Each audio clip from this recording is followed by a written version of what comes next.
Again to the next exploration of mathematics. Today's topic is on complex number. Um, One of the mathematicians that has contributed a lot in complex number is DeMOIVRE'S. Today we're going to try to prove his very famous theorem given here. Cosine theta plus I sine raised to the power n is equal to cosine n theta plus I sine n theta there. Right. Now, before we get started, we're going to lay out some definitions before we proceed on with mathematical inductions here. Yeah, not forgetting, thanks to Ewan who gave a lot of suggestions in this proof. So I would like to give some credit to Ewan here. Right. Now, the definitions here would be this is our complex number where we are trying to prove this n for n which integer number such that it is greater than or equal to 0. Right. So this is the conditions for n, and then also the I is defined as -1 square root there. Right. And then not forgetting the theta are all real numbers, just to be clear here. So we can say these are all real numbers. Okay. Right. So now we are ready to prove this proposition. So to start with this, we will let this Pn be the propositions that this statement is given here. So cos theta plus I sine theta raised to the power n is given by this cosine n theta plus I sine n theta here. Right. Okay. Now to prove whether this proposition is true or not, we will start by letting n equal to 0, for instance. So we're going to check the left-hand side expression. So the left-hand side expressions will give us cos theta plus I sine raised to the power 0, which is actually a 1. Okay. And then the right-hand side, for the right-hand side, we'll try this. So I'm going to write down here. For right-hand side, that will give us cos 0 also, plus I sine 0, which is a 1 also. So therefore, it's quite obvious that we have proven the first propositions for n equal to 0. So this statement is true at this point. So I'm going to make that conclusion here. So we have proven that P0 is true. Okay. Now we're going to proceed on to prove the more general integer number. So we will make assumptions that assume pk is true for k are all positive integer numbers. Right. Now, since we are assuming in such a case, so therefore we are indirectly assume that cos theta plus I sine theta raised to the power k must be the same as cos k theta plus I sine k theta. So if you assume that pk is true, because pk is actually representing this particular statement here. So therefore, we are saying that this statement is also true at this point of time, right? Unless proven wrong. Right? Next, we're going to test the pk plus 1 statement, whether it fit in the context or not. All right. So pk plus 1 basically means cos theta plus I sine theta raised to the power of k plus 1, which is the same as cos theta plus I sine theta k, and then cos theta plus I sine theta here. Now, since the pk statement is assumed to be true, therefore we can substitute this into this expression. Now that will give us, I'll try to write down here because the expression should be quite lengthy in this case. So that will be the same as cos k theta plus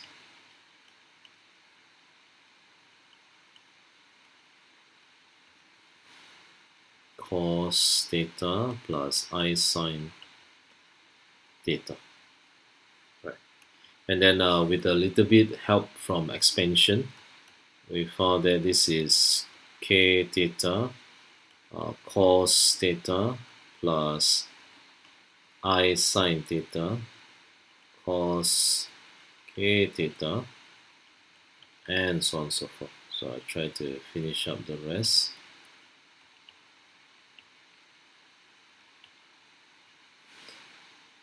So sine k theta and then sine theta. Right. Now I need to make a remark for the last expressions there. We notice that I is an imaginary number that represents the square root of -1. Therefore, it's quite obvious that when we square the I, it should give us a -1. So this part is very important here. Right. So from here, we are going to group the real part and the imaginary part separately. So from here we have cos k theta cos theta minus sine k theta sine theta. So that will be the real part. The imaginary part will be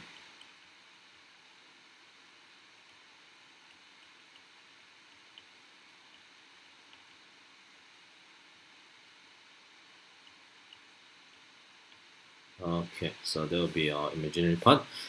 And then if you recall the compound angle for sine and cosine, so we can simplify this as cos k plus 1 theta, whereby this one we can simplify as sine k plus 1 theta there, right? Now at this stage we can conclude that pk plus 1 is true. So this proposition is true.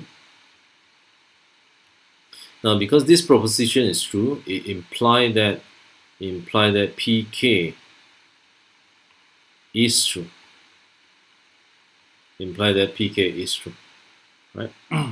Now since we have obtained all the preliminary stage of this mathematical inductions method, since p0 is true, and then pk plus 1 true imply that pk is true. Therefore by using mathematical inductions, so by using principle of mathematical inductions, we can conclude that the statement, the Pn,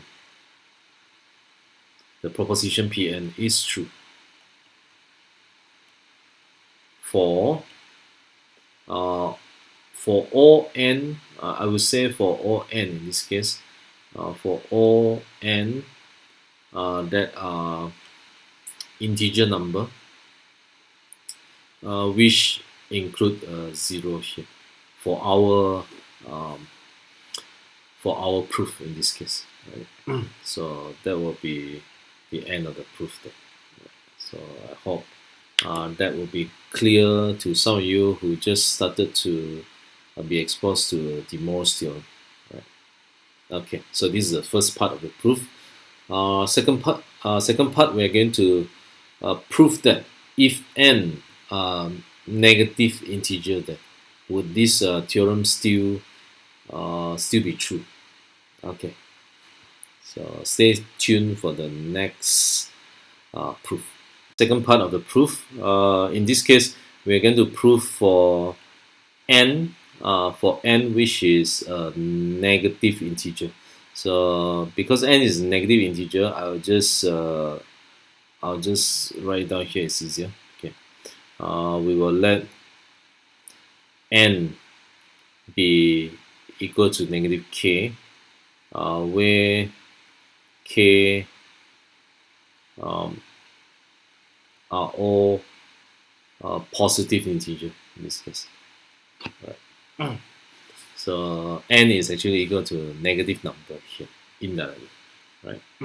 Now here we are not going to use mathematical inductions method to prove the second case, but instead we're going to use a more direct proving method. Okay, so since we know that n are all negative integer, so we can actually substitute this expression into the DeMOIVRE'S theorem, DeMOIVRE's statement here. Therefore, cos theta plus I sine theta raised to the power of n can be written as this.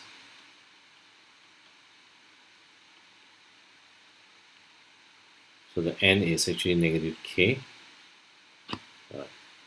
And negative k is basically 1 over cos theta plus I sine theta. Here we purposely write as a positive number k because we know that k are all positive integer, so that we can reuse what we have proven in our first section using mathematical inductions. So here we can basically conclude that this is the same as 1 over, since the DeMOIVRE'S theorem is true for n are all positive integer, so we can actually write this as cos k theta plus I sine k theta. Okay, right, so hold on, just let me clean that up, write down more clearly.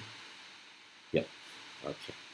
And then with a little bit of rationalization, so we can actually write this as cos k theta minus I sine k theta over, alright, now this one will be cos square k theta, that will be plus sine square k theta, right?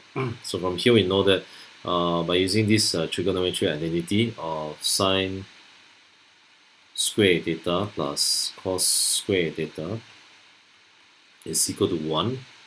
So I'll try to highlight this for reference. So from here we can simplify this as cos k theta minus I sine k theta here. But we do know that k is n is equal to negative k, so therefore we can say that k, indirectly we can imply that k is actually negative n. By using this, we can rewrite this as cos negative n theta negative I sine negative n theta.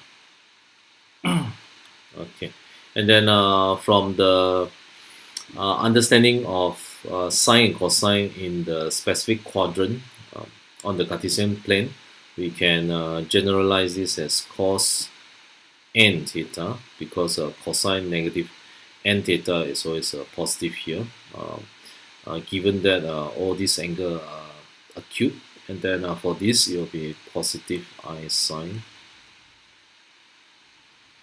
n theta. Am I using n theta? Yes, correct. So therefore, it is proven that DeMOIVRE'S theorem again is true for n which are negative integer in this case. Right? So this is yet another very important proof. Right? But the method that we're using is called direct proof for n equal to all negative integer. Right? So I hope that has been useful. And then lastly, I'm going to continue to prove or to check whether this DeMOIVRE'S theorem is applicable for any real numbers. I think that is more important to us when the situation arises when we need to use real numbers. So we are wondering whether this DeMOIVRE'S theorem can be applied for any n that are real numbers. Okay, stay tuned for the next proving of DeMOIVRE'S theorems where n are all real numbers. Having at this point, okay, from here we can further apply the DeMOIVRE'S theorem. We can write as cos theta. We can reverse the process of DeMOIVRE'S theorem here. Instead of putting a here, we can write a divided by b here. And then we know that from the direct consequence of n equal to a divided by b, we can conclude that this is the same as I sine theta raised to the power n. So indirectly, we have proven this theorem for all n that are rational number. So therefore, it has been proven. Right. So I hope that has been useful information to all of you. If you like what you are looking at, just subscribe and then don't forget to click the notifications button to receive latest video that I will be uploading. All right. Thank you very much.